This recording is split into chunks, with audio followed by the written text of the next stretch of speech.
potatoes are beautiful and soft, and the sausages are really easy to cut into as well. So, oh, that is so good. The sauce is just packed with flavour from the bottom of the saucepan. Hi everyone, and welcome back to Gigi's Kitchen, and if you are new here then hello and welcome. My name's Alexis, and in today's video I want to share with you how to make this delicious oven-baked bean and sausage stew. As I just mentioned, today I want to share with you how to make a really yummy sausage and bean stew. This recipe is very easy, and this is a really tasty meal as well. My husband and son love sausages, but it's one food I always forget to put on the menu to cook. So I've decided to make a concerted effort and try to cook a few more sausage recipes because I know that these will be eaten. So the first thing I've done is I've put a large saucepan onto a high heat on my hob, and I'm going to add a little bit of oil to the base of that pan, and I'm going to leave that pan to heat up.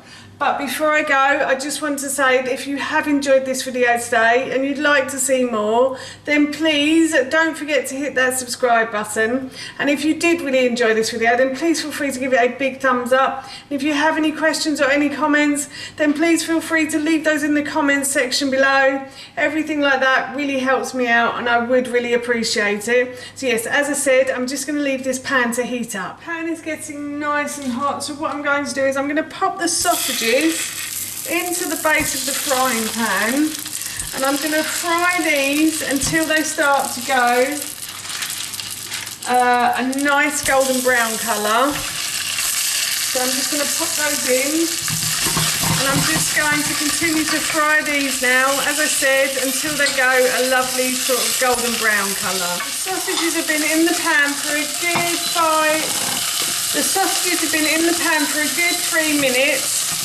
And they have split a little bit, but that's perfect. I'm going to just take them out, and all that stuff in the bottom I'm going to leave there. I just turned the heat down slightly though, because it was getting a bit too hot. So I'm just going to leave all that stuff in the bottom, and I'm just going to remove the sausages from the pan. And then I'm going to add a little bit more oil to the base of the pan. You could at this point add a little bit of red wine if you wanted to. I don't drink, so I don't tend to like to add things like red wine, as I only needed a little bit. But I've just added a little bit more oil, and now what I'm going to do is I'm going to put an onion in. So I've peeled, sliced and diced one red onion. I'm just going to put that into the base of the pan, like so.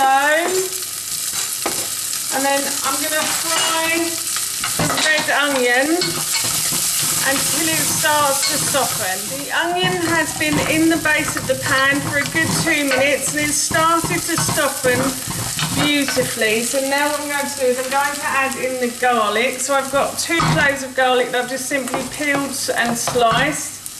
I'm just going to pop those in, and I'm going to fry this garlic until I can sort of start to smell it, and it goes a lovely golden brown colour as well.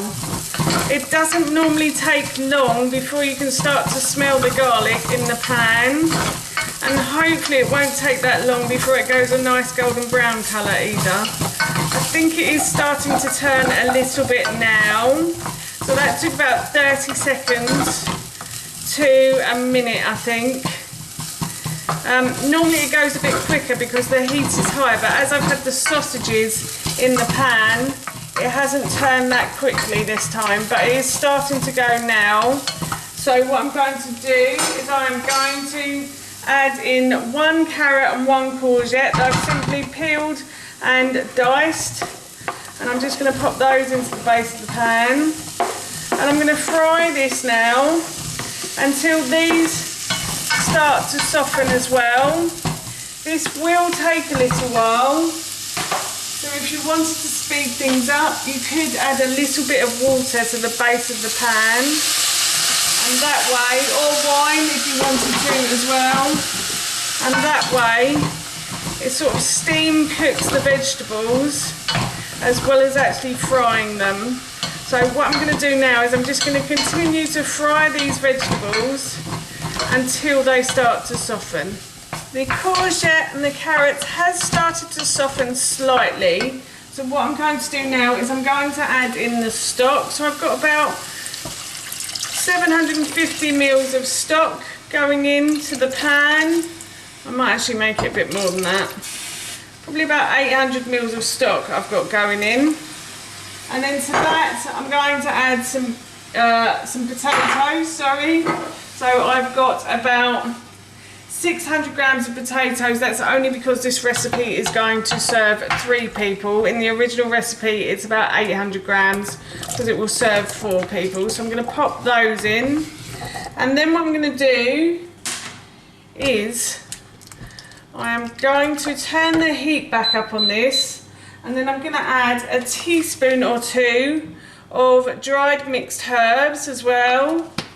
And I'm also going to run and get my salt and pepper as well. So just excuse me. I'm going to add a pinch of salt and a little bit of pepper as well.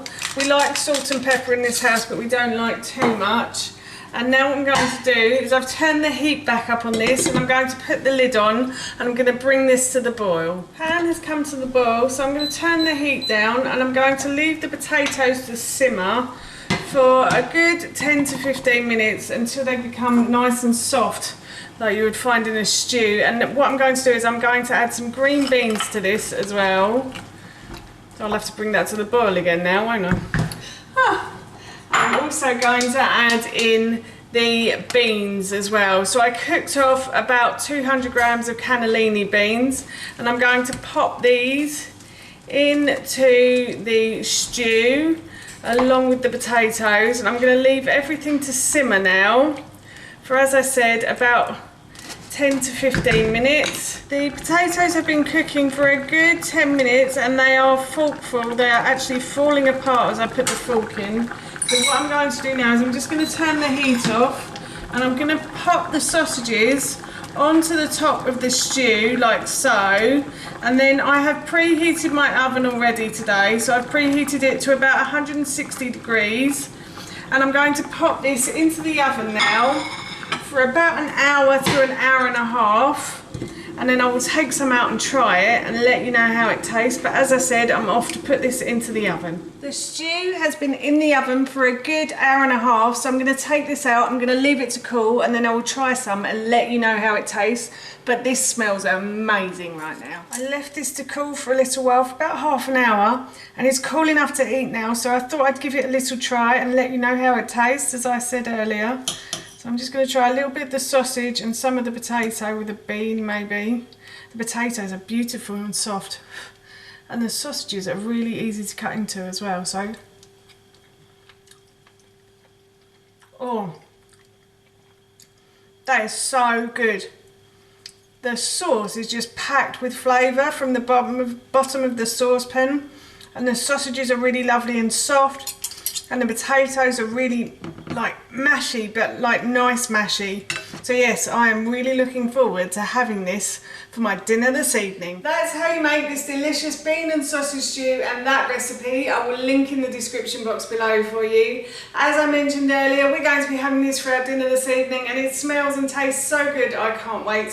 So for now, that's it from me. Thank you so much for watching, and I hope you'll be watching my next video.